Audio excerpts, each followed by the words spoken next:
மதுரை. இதோட உண்மையான பேரு மதுராபுரி. இந்த பேருக்கு காரணம் ஒரு புராணக் கதை. கடம்பரக்காடு அப்படிங்கிற காட்டுக்கு பரமசிவன் இறங்கி வராரு. அவர் அப்படி வரப்போ அவரோட ஜடையில இருந்து தேன் துளிங்க கீழே விழுகுது. அந்த நிலத்தை பரமசிவன் ஆசீர்வதிக்கிறாரு. அந்த ஆசீர்வாதத்துல இருந்து ஒரு நகரம் உருவாகுது. அதுக்கு பேர் தான் மதுராபுரி.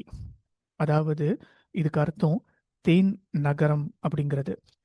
நம்ம எல்லாருக்குமே தெரியும், மதுரை பாண்டியர்களோட தலைநகரம்.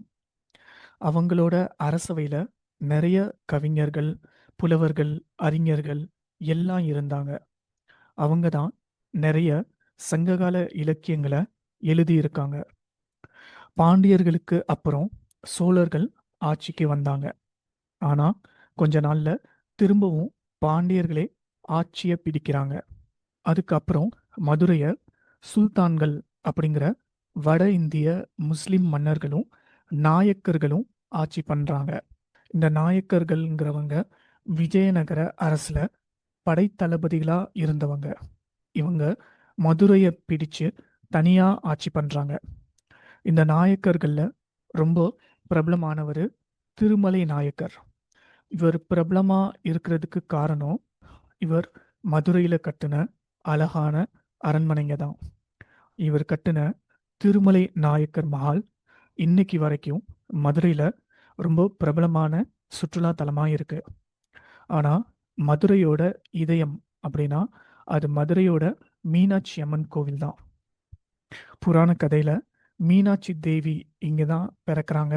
அவங்க பரமசிவனோட திருவுருவமான சுந்தரேசரை கல்யாணம் பண்ணிக்கிறாங்க. மதுரையோட வரலாற்றுல ராணி மங்கம்மா மதுரையை ரொம்ப திறமையா ஆட்சி பண்ணி இருக்காங்க. அதுக்கப்புறம் கடைசியா மதுரை பிரிட்டிஷ் ஆட்சியின் கீழே இருந்தது. மதுரைக்கு மதுரை மல்லி மாதிரி நிறைய தனித்துவமான விஷயங்கள் இருக்கு. மதுரைய தூங்கா நகரம் அப்படின்னு கூப்பிடுவாங்க. ஏன்னா இங்க ராத்திரியில கூட மார்க்கெட் திறந்தே இருக்கும், கோயில் விளக்கெல்லாம் எரிஞ்சுக்கிட்டு இருக்கும்.